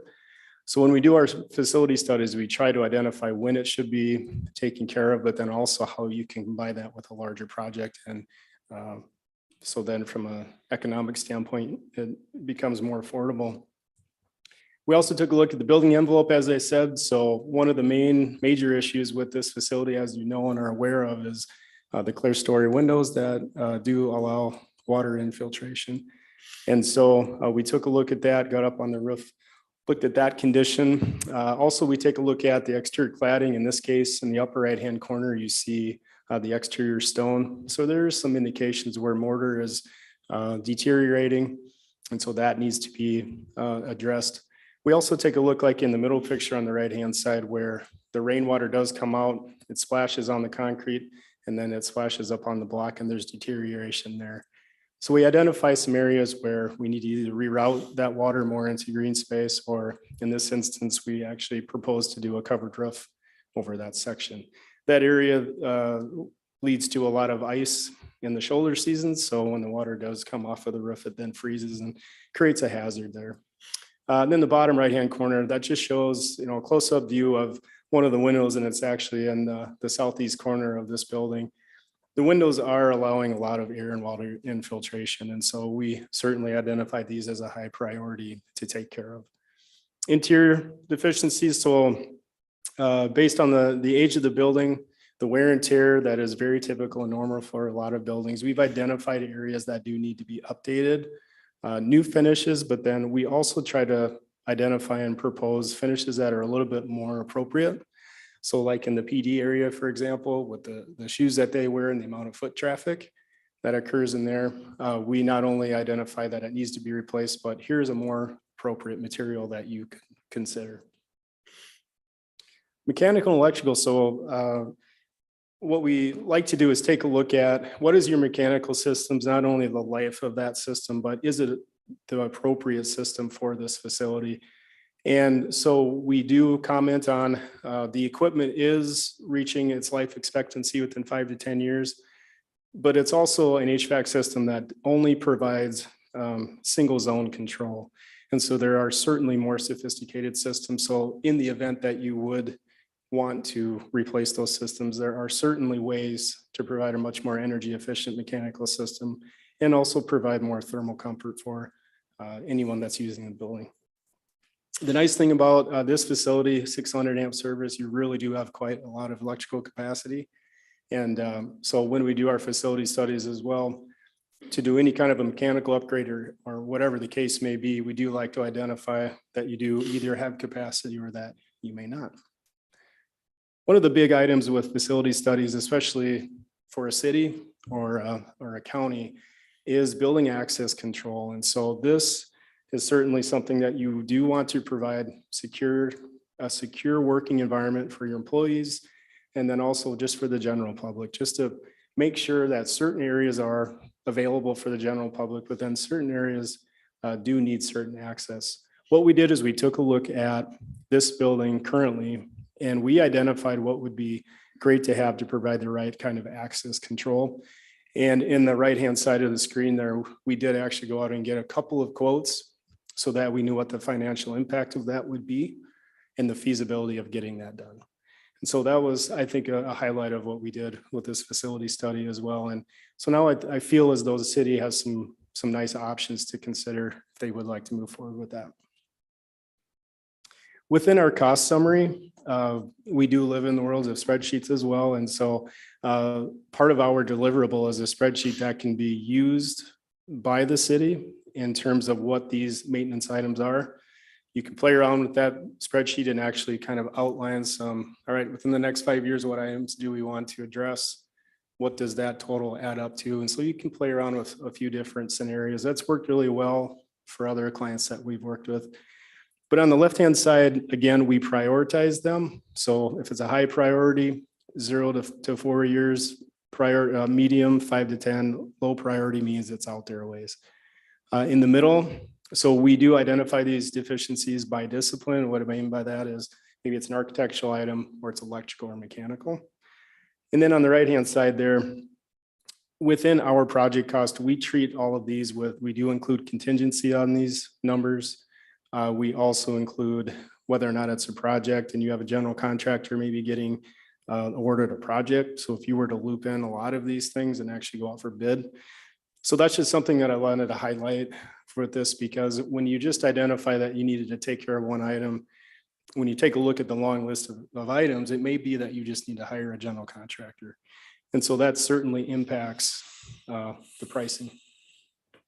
So that's just an overall look at the spreadsheet. So again, we have it by discipline and we prioritize all of that, and then it tallies up at the bottom. One of the other things that we do with facility studies is we take a look at the building itself. We speak with the city staff that work here. We try to get a feel for, okay, here is your facilities, or here's your city hall now. Here's how you're currently using it, but what do you anticipate moving forward? How do you serve your clients? How does the general public use this building? And is it working? You know, what's working, what isn't? So part of this is we like to take a look at this from a feasibility study or a preliminary design standpoint. So we begin with programming. So our process there is we take a look at all the different departments that you have in your building. How do they work together? How do they serve the public? We gather information just about certain areas, like in the upper right-hand corner. How do you utilize space, all this square footage with, for example, storage of paper and all these other things? How do you meet the general public and how do you serve them? So in the lower right-hand corner, we look at one service window there. We take a look at an actual floor plan and take a look at all of these different things after we talk and have our information gathering. And then we review the feasibility of a design solution. So the existing floor plan, what we were able to identify is that there is no secure entry at this time. And so again, getting back to the access control, how can we incorporate that? Some of the things we've noticed is that it's a little bit of an antiquated process. And so the conference room, for example, you come all the way through the building and then you enter into here. Oftentimes with new design or trying to reconfigure spaces, you really try to bring services to the clients, and that's more towards the front entry, and it prevents bringing people further into the space where maybe it's more private. There are underutilized spaces, undersized spaces in some cases. And there's a lack of garage and storage space. So in speaking with the Public Works, with the police department, you know, you have a lot of vehicles and other things that get stored outside. And then also the impound gets a little, there's not a lot of room for that as well. So what we did is we put together a drawing where we graphically identified by color what departments work where. So how much square footage did they take up? And in this instance, we took a look at what does the secured access look like? How can we be more efficient with how we operate? How can we ensure that we have a safe and secure workplace? What is the appropriately sized spaces for how we work now? And then how can we get some increased storage and parking? So what you're seeing here, and you'll be able to see this a little better, I think, when you get this document, is that we've actually brought the conference room table up. Oops, I thought that was a red button. We've brought the conference room up towards the front door. We've done some reconfiguring where there's just more operational efficiencies with departments. We have some spaces that do accommodate for some additional growth. And we've added on to the building on the north side. So one of the things we do is we take a look at the feasibility of if you were to have the need to expand, where could you do that? And for this facility and on this site, it's to the north. And so we've added on in the northwest corner some additional office space. There's a break room that would be more appropriately sized for the staff that would be within this facility. There would be a training opportunity for a training room that could be used by all departments. And then as you can see on the right-hand side of the page, there's additional parking, enclosed garage space for PD, as well as the Public Works. And then the existing garage space has then been converted to storage for Public Works and then a larger area for the impound.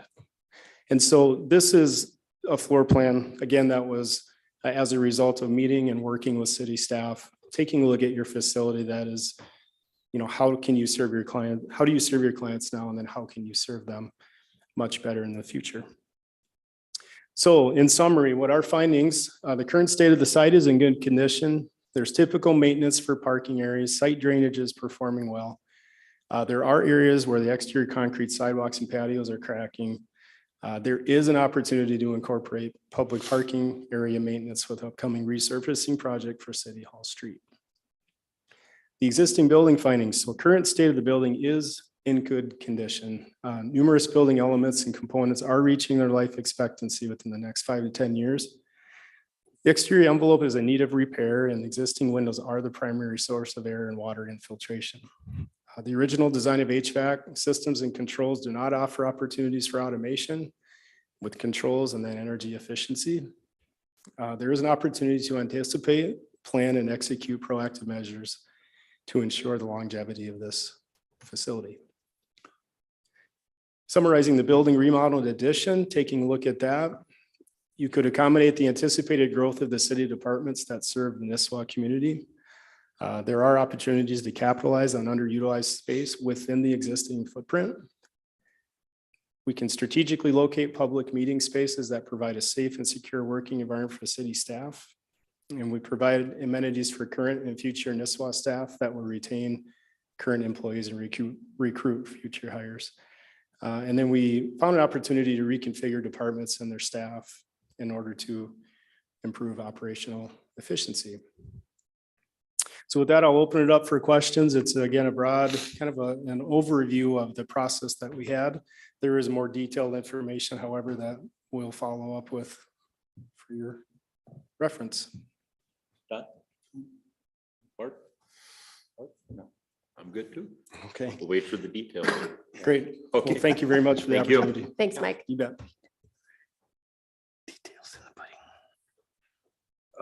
Number 8, City of Nisswa audited financial statements for the year end. So do we have 2 items or is it all in one? You can just approve the 2021 audited financial statements. Okay, I'll make that motion. I'll second that. All those in favor say aye. Aye. Opposed? Police Department mental health policy. Chief? Good evening. You probably do have a copy of the proposed mental health policy. This is something a little different. I don't think any other city that I know does this, but I do believe that the community does have an interest in the physical and mental and emotional health of its police department. And as you probably all are aware, law enforcement has gone through sort of a transitional stage between changes in use of force and its attentiveness to mental health. Just went to the Minnesota Police Chiefs Conference, and a large part of the presentations were about those 2 topics, and they go hand in hand.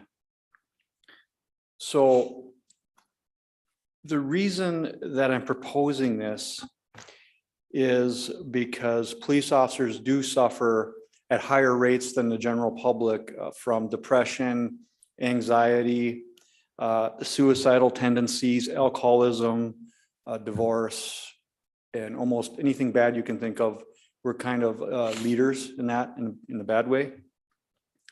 And police officers' personalities are generally not conducive to seeking help or recognizing their own problems and issues. They may be pretty good at seeing it in others, but they don't reflect on themselves very well, I think.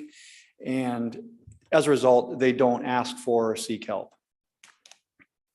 So these problems continue to manifest themselves, and in our own department, in our own experiences, we have seen instances where police officers have succumbed to bad behaviors that ended up causing separation from law enforcement. And that has happened in other places. As you probably read in the news lately, that Minneapolis, for example, I think is a couple of hundred officers down from their optimal staffing, mostly because of early retirements related to stress, and in combination with a lack of new recruits being interested in working in law enforcement. So as a result, I think it's very important that we do what we can as a city, as a community, to try to ensure that our police officers have healthy lives and lasting careers. So when I began to think about this, I wasn't really sure. It took me quite a while to kind of figure out what's the best approach to do that. And what I came up with is basically what's contained in the policy is that we will offer officers an annual psychological therapy session with a licensed psychologist. We will pay for it. We will pay for their time to do it. Whatever is discussed is private. We won't inquire about it in any way. We will never compel an officer to disclose any part of their discussions with a counselor. If the officers don't want to participate, or if they don't want to participate by attending in an appointment that will be their choice, I would only ask from them that I will present to them in writing something that says, we offered you this. This is, our belief that's in your best interest. If you don't want to participate, just say that, agree that it was offered to you and that you decline for whatever reason, no reason, personal reasons, whatever. And we will continue to annually, continue to offer that to them. If it's determined that additional therapy sessions or counseling sessions are needed, then we would, at this time, my idea would be that the payment would go through insurance companies and then they will schedule at their own time. But the initial introduction would be at our expense and at our urging. It's not in any way required to do this. The police union has been consulted. They are supportive of it. I have talked individual with each officer. Now, I'm not going to say each officer has agreed to participate, but they all agree with the concept of it. I have told them that, in my opinion, that this is a good reflection on the city that we offer this. And I think it'd be a good reflection on them that they accept it. And I think together, working with the officers together, we can do our part to make sure that, officers are staying, it's easy to see if somebody's physically fit. It's very difficult to see if someone is emotionally fit. And that part of that's going to fall on me. I did some research actually today to see, what can I do? And the most important thing is just, keep your eyes and ears open, listen to what officers say, watch what officers are doing. If you see any signs of crisis, we'll have conversations about that. And if they want to share with me, they will. If they don't, they don't have to do that either. But just maybe you're creating an environment where we establish where it's okay not to be okay. And, I think that'd be 90% of the battle. If they just feel comfortable in knowing that's okay to have, problems or things that they need to talk to a professional about. We see a lot of bad things. People have different ways of processing the things that they see and do. And I think this is going to be the trend in the future. I'm sure, I hope that it is, that departments will take a more active role in the mental health of the police officers that they work for. So I'm asking for that you adopt this policy next week. If you do adopt it next week, I will plan on starting to arrange appointments. And I have contacted a psychological service, and basically I just want to make sure that they would be able to deal with police officers. I think we have some specific and unusual maybe needs that a regular person may or may not. And they assure me they can. The cost will be under $100 for the original appointment. And my understanding is the same person will see all of the officers. So, some comfort with the department and maybe their background, maybe they'll get some context of what's going on, and maybe that will be beneficial to them as well. So do you have any questions? Go ahead, Doug. Is there some reason you didn't put the fire department and the city council in that? Well, I don't oversee the city council, firemen. I don't. Oh, you were joking? Thank you. Oh, okay. I was going to say a lot of the fire department I know doesn't need it, but. Anybody? If I can jump in on that though, from my perspective, we will continue to build upon this. Wellness in general, I think, is relevant to all staff, all departments. This is more relevant for law enforcement with the PTSD conversations and a lot of other things that are happening. But it's not to say that we shouldn't look at it for everyone. Right. You kind of answered it, but under number 2, therapy sessions, and you might just want to add to your the policy that the person that's doing it is therapist licensed as, as a police psychologist, because it is, like you mentioned, it is different. They have specific things they do because cops are different. So that's an understatement. For sure. Yeah. Also, I was just, as a question, I mean, first of all, I think it's just very smart and it's something that has to be done, I think. I mean, it's very good policy. But one question I had was that it's not required, and that's fine. But I was wondering, you know, in my past life, we always had everybody go see it. Because if only certain people want to do it and certain people don't, then they think, oh, those people have trouble. You know, and it sort of creates a little difference in the psychology. And do you feel that it's fine just to have it not as required? Is that your opinion? You think it's okay? Well, I think there would be a lot of obstacles that you would have to overcome if you were going to require it. First of all, you'd have to have the union That's the supportive of union. it.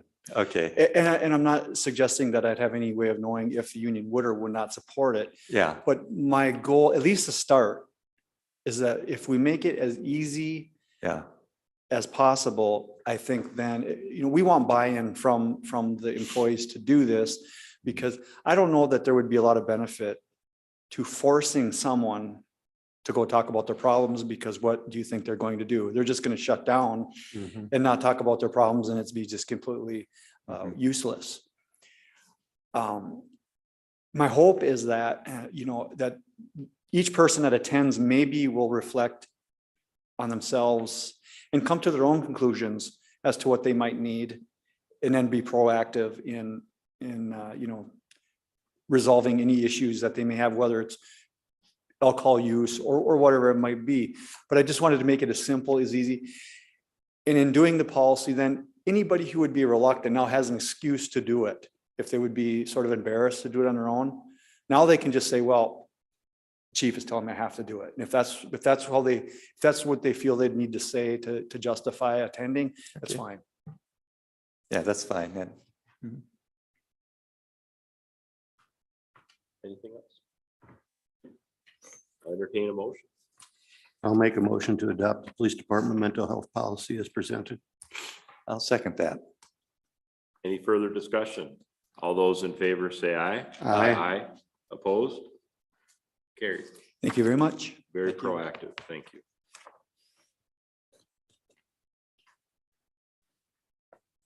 To answer one quick thing,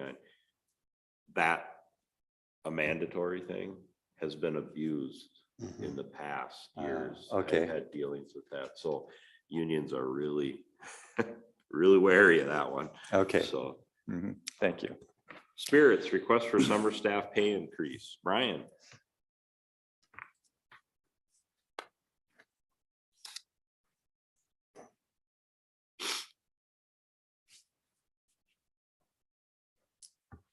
Thank you, Mr. Mayor and council members.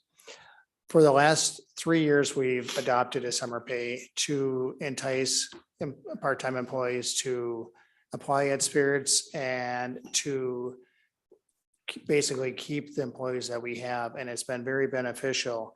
And each year, I just put it in the budget, and this year is no different. So I really don't have a lot to go over with it.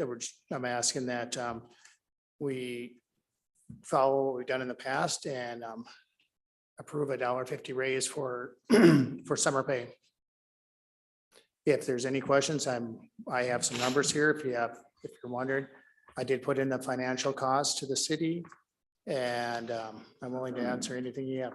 I'm just wondering what the other part-time employees who work in other areas think of this. Are they going to do the same thing?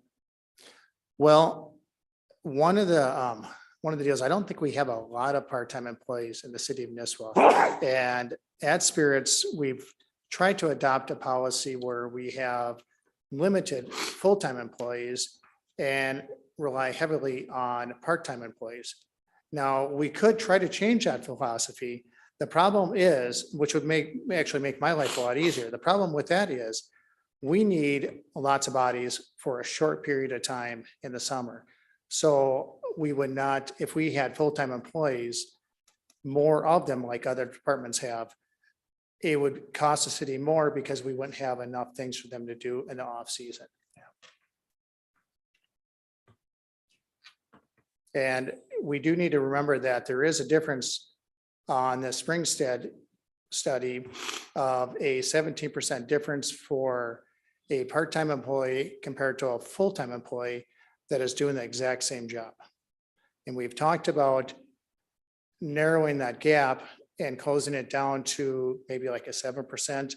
And that is something that is on my goal for this year to evaluate and decide, do we want to do that? And then we would eliminate the summer pay. So that's an option, but I look at the two and the pay and the cost of the city sometimes are relatively similar.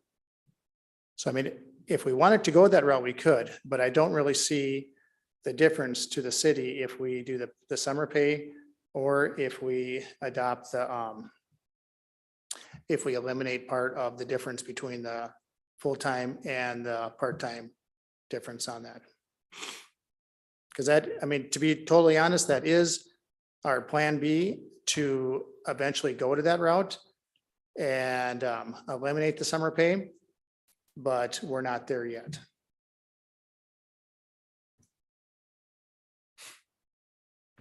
Anyone else questions? You answered the question I had, was were we going to be looking at eliminating that gap that we talked about? And I thought that was something that, but if that's in the process of being looked at, then that's.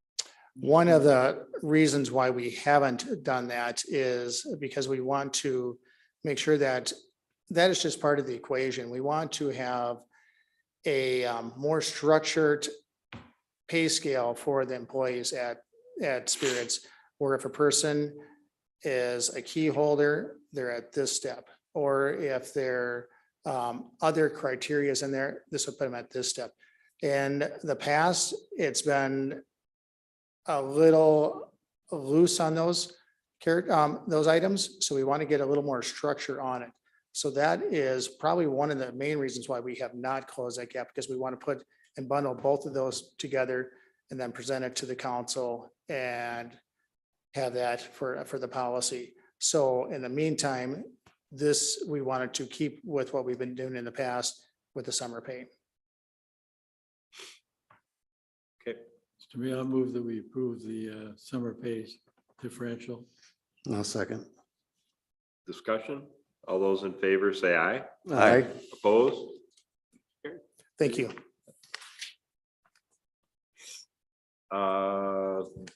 Next item is the Gull Lake Trail permit request, Mndot limited use permit. Thank you. Oh, go ahead if you're.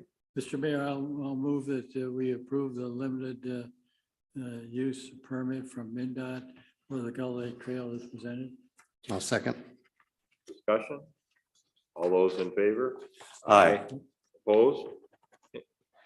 Number 12, employee recognition program established. I believe this is due to part of, this is part of something we need. This is to do with This is a part of our audit, yes, yes.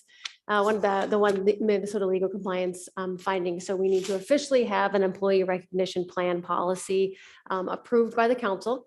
And so I have drafted something pretty basic, but at least it gets something on the books. And if nothing changes for this year, we're good with that. That finding should go away.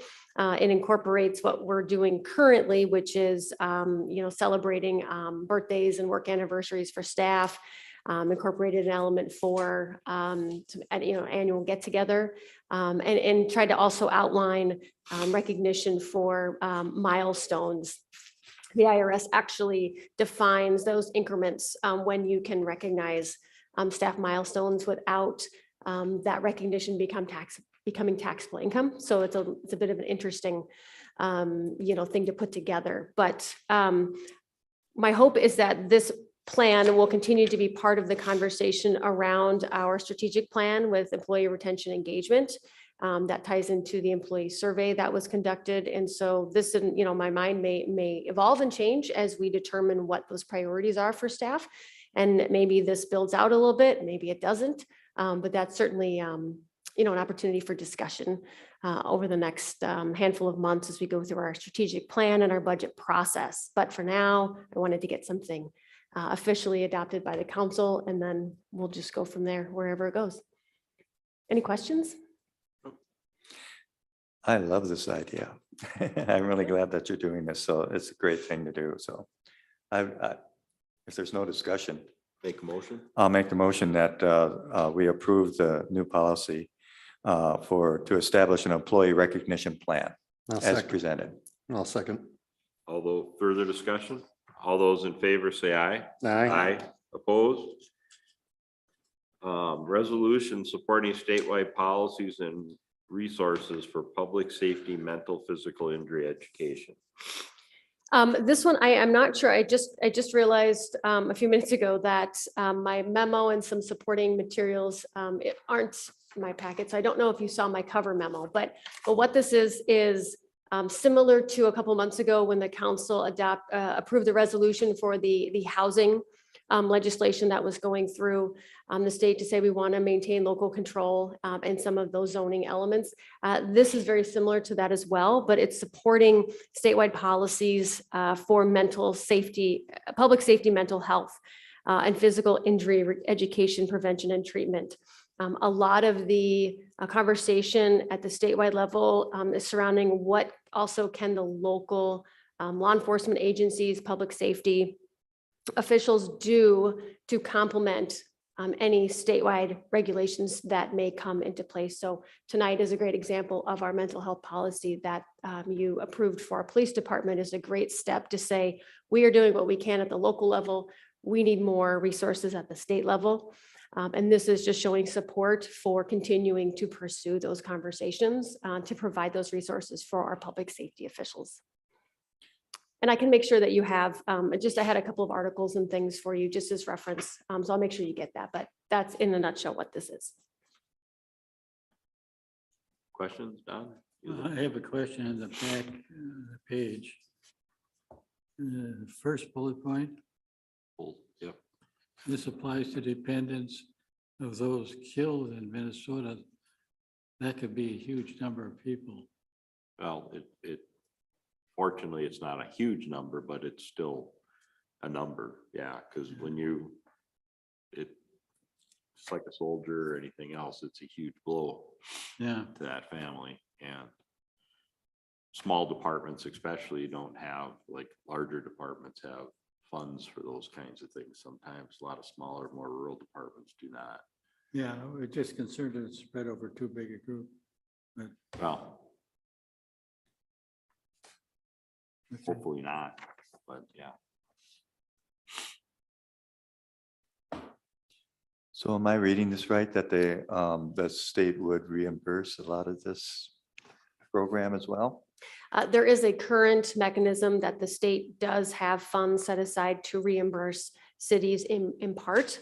But the goal is to have full state funding for this because cities don't plan for this. You know, we don't set aside reserves for it. And typically those numbers are large dollar amounts that can have a really negative impact on budgets, levies, things like that. So the goal is for the state to really take a hold of this and fund this more fully. I'll make a motion that we pass a resolution supporting statewide policies and resources for public safety, mental and physical injury education, prevention and treatment. second, Any further discussion? All those in favor say aye. Aye. Opposed? Carried. Police resolution for Sourcewell funding. Mr. Mayor, I'll move the resolution as presented by staff for the authorizing the application for Sourcewell community impact funding for local government grants. I'll second. Further discussion? I have a question, Mayor, Ryan, if I could. Yep. Chief Taylor, does this obligate the city for any funds or anything? I couldn't tell. I didn't have any background on it. No, this is similar to our, when we applied for Sourcewell grant for the dog. Sourcewell likes to fund things that are shared resources. So part of our grant, when we did that, was we had to ensure that we would allow the dog to be used in other jurisdictions, which we certainly will. This is just Breezy Point's effort to demonstrate that they're going to allow us and other agencies to participate in that program. We're not paying for any part of it. It's just an acknowledgement by the city to say that we support their efforts in the grant. Thank you. Further questions? All those, or we got a motion? Yep, and a And a second. second. All those in favor, say aye. Aye. Opposed? Carried. Okay. Council reports. I have nothing. Mayor, Councilor Jacobson, I'm back Nothing. you're back. for tonight. Yes, you're back. For tonight. Councilor Mark. You can pick whichever one wants to go Yeah. first. I'm just saying the first name. And this Mark doesn't have anything either. Very good. Then I will entertain a motion to adjourn. I second it. All those in favor? Aye. Aye.